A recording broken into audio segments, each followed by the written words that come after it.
मेरे को ये लग रहा है वो यहाँ से चुनाव नहीं लड़ रहे, मैदान छोड़ के भाग रहे हैं। क्यों ऐसे क्यों नौबत आ गई? क्योंकि भाई साहब हल्के में जाके देखो आप ग्राउंड लेवल पे, हाँ। मेरे ख्याल से उनसे ज़्यादा खिलाफत किसी भी कैंडिडेट की नहीं है। हुड्डा साहब में विश्वास रखता हूँ, कांग्रेस पार्टी में विश्वास रखता हूँ। हुड्डा साहब और कांग्रेस पार्टी जिसको भी हाथ का सिंबल दे के भेजेंगे वही प्रत्याशी जीतेगा और उसकी खूब मदद करेंगे सभी साथी मिलके। नाम नामी तो है ITI का, ITI दे दी केवड़म कहाँ चल रही है वो? कागजों में 3 साल से चल रही है, बताओ कहाँ चल रही है? मेरे ख्याल से पता नहीं, और गाँव में घूम के पता कर लेना ITI कहाँ चली हुई है। आप देख रहे हैं हरियाणा स्पेस बहु आपके साथ अरुण दोनी इस वक्त रायल के मौजूद है। हमारे साथ खेवड़ा गांव के पूर्व सरपंच संजय आंतिल मौजूद है, उनसे हम बातचीत कर लेते हैं। सरपंच साहब, रायल के से आपने भी कांग्रेस की टिकट के लिए दावेदारी पेश करी है, तो क्या?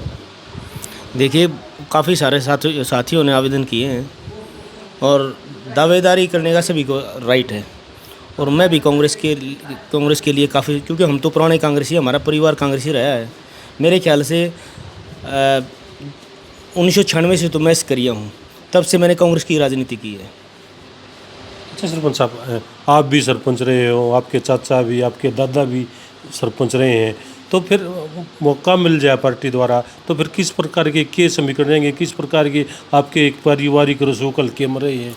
देखो, हमारा परिवार पहले भी काफ़ी सामाजिक रहा है, मेरे दादाजी घर के टाइम से ही, और मेरे चाचा जी भी जो कांग्रेस की राजनीति करते थे, उन्होंने भी टिकट के लिए काफ़ी सारा प्रयास किया।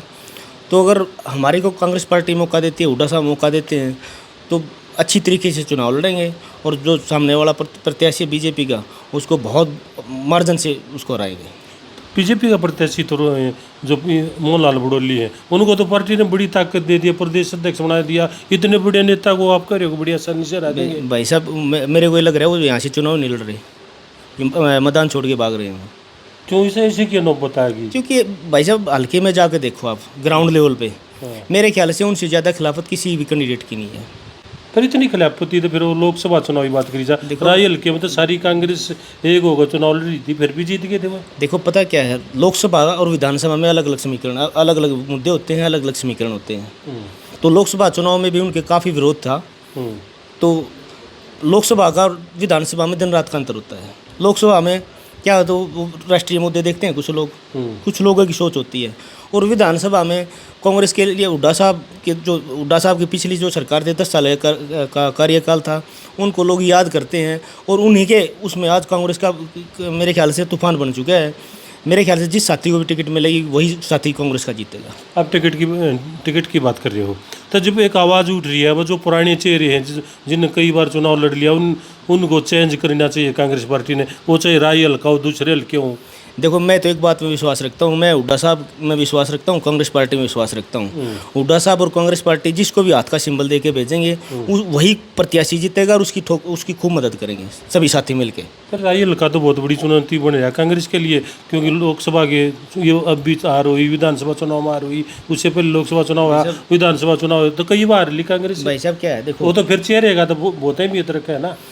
चलो, होता है फ़र्क है, पर उस टाइम में राज के समय में बहुत काफ़ी फ़र्क है, काफ़ी चेंज है। लोग कांग्रेस की सरकार देखना चाहते हैं, लोग हुड्डा साहब को मुख्यमंत्री देखना चाहते हैं। लोगों की ये सोच है, अगर हमने जो चुनाव करना है वो कांग्रेस के पक्ष में मतदान करना है और हुड्डा साहब को मुख्यमंत्री बनाना है। हुड्डा साहब के फेस पे वोट मिलेंगे। लोग तो फिर दीपेंद्र हुड्डा को भी मुख्यमंत्री देखना दीपेंद्र और भूपेंद्र एक ही बात है। दीपेंद्र हुड्डा जी ज्यादा मेरे ख्याल से कोई नेता ही नहीं है, उनसे अच्छा नेतृत्व तो कोई नहीं कर सकता, उनसे बढ़िया नौजवान नेता कोई नहीं। आज मैं भारत की बात करता हूँ, हरियाणा को छोड़ो आप। उनका जितना व्यवहार किसी भी नेता का, मेरे ख्याल से किसी नेता का ऐसा व्यवहार नहीं हुआ। वो बहुत सोशल भी हैं और बहुत सामाजिक हैं। मैं देखता हूँ, क्योंकि मैं जाता आता रहता हूँ, मिलता भी रहता हूँ। वहाँ पे लोग कुर्ता पकड़ के खींच लेते हैं, उनका कुर्ता ही पाट जाता है और हाथ पकड़ लेते हैं ऐसे। मेरे ख्याल से किसी नेता का इस प्रकार से कोई आदर, वो हंस के फिर भी उसका हंस का जवाब देते हैं, और कोई मतलब चेहरे पे सिकन नहीं होती। उन जैसा व्यवहार तो मेरे ख्याल से यार उन जैसा नेता हिंदुस्तान में नहीं है आज। भाजपा नेता तो कह रहे हैं ना, अब बाबू बेटा फड़फड़ा रहे हैं मुख्यमंत्री की कुर्सी पाने के लिए। देखो, एक बात बताओ आप, हरियाणा की जनता फड़फड़ा रही है, हरियाणा की जनता दुख परेशान हो रही है।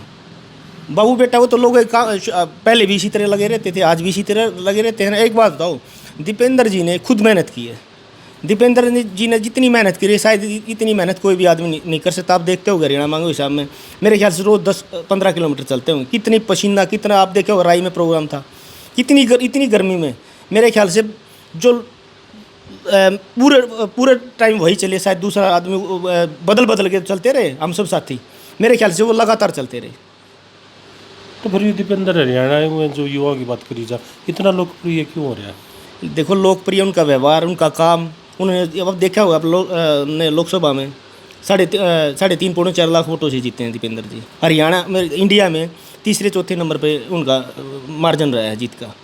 और उनका जो कार्यशैली है ना, मेरे ख्याल से वो राजनीतिक नहीं है, बहुत सोशल और वो भाईचारे व्यक्ति हैं। 36 बिरादरी उनके साथ है, कोई भी आदमी उनसे मिलो, मतलब किसी के लिए नहीं भाई कोई बड़ा नेता चला गया तो उसको स्पेशल टाइम, नो, वो आते हैं, सबसे मिलते हैं, मतलब उनका मिलने का तरीका ही अलग है। लोग उनसे मेरे ख्याल से राजनीति कम एक भाई और अपना बेटा ज़्यादा मानते हैं, और यही कारण है कि लोग दीपेंद्र को और चौधरी भूपेंद्र हुड्डा जी को चाहते हैं। फिर नायब सैनी भी इतना ही नरम सीएम बताया जा रहा है। भाई साहब ये तो डमी है, कहाँ ये कोई काम नहीं, क्या काम किया नायब सैनी जी, आप ये बता दो। 3-4 महीने हो गए, इससे पहले खट्टर जी ने बताओ क्या काम किया था। अब तो हमारे यहाँ प्रदेश अध्यक्ष भी है, आप बता रहे थे भाई आपके बहुत बड़ी पावर दे दी। अब बता दो हल्के में क्या कार्य किया, एक कार्य बता दो मेरे को, क्या कार्य किया है, 4-5 महीने बताओ मेरे को, गणवाओ तो सी। हल्के में तो वो मौज कर दी। क्या कोई प्रोजेक्ट लिया, क्या प्रोजेक्ट है बताओ, कौन सा, क्या ये पहले से भाई साहब चली हुई है, आज से थोड़ा बडोली जी के टाइम में थोड़ा हुई है, ये पहले से है। कहाँ बन गया ITI, कहाँ है ITI, मेरे को ये बताओ, कहाँ कौन सा भवन बन गया? अभी रुपये मंजूर करवाए, क्या मंजूर, फिर कहाँ वो धरातल पे तो कुछ नहीं है ना। 3 साल हो गया ITI बने हमारे यहाँ पे, 3 ITI बने नहीं, ITI का पैसा है जो बता रहे थे ये। कभी तो ज़मीन एक्वायरमेंट के लिए मना, वो कहते थे ज़मीन नहीं मिली, ज़मीन पंचायत ने, हमारे गांव की पंचायत ने ज़मीन भी दे दी उनको, काफ़ी दिन हो गए, अभी तक ना तो कोई भवन है ना हमारे यहाँ कोई ITI चल रही। बताओ कहाँ चल रही है? नाम ही तो है ITI का, ITI दे दी खेवड़ा में, कहाँ चल रही है वो? कागजों में 3 साल से चल रही है, बताओ कहाँ चल रही है? मेरे ख्याल से पता नहीं, और गाँव में घूम के पता कर लेना ITI कहाँ चली हुई है। मतलब आपकी नज़र में कुछ नहीं, ITI कहाँ चली हुई है, मैं तो यही पूछता हूँ, मैं आपके माध्यम से सरकार से पूछता हूँ और विधायक जी से पूछता हूँ, भाई ITI हमारे गांव में कहाँ है? हमारे गांव का कौन सा बच्चा पढ़ रहा है ITI में, और वो कहाँ चली हुई है? तब के मान के चल रही में 100% कांग्रेस जीतेगी।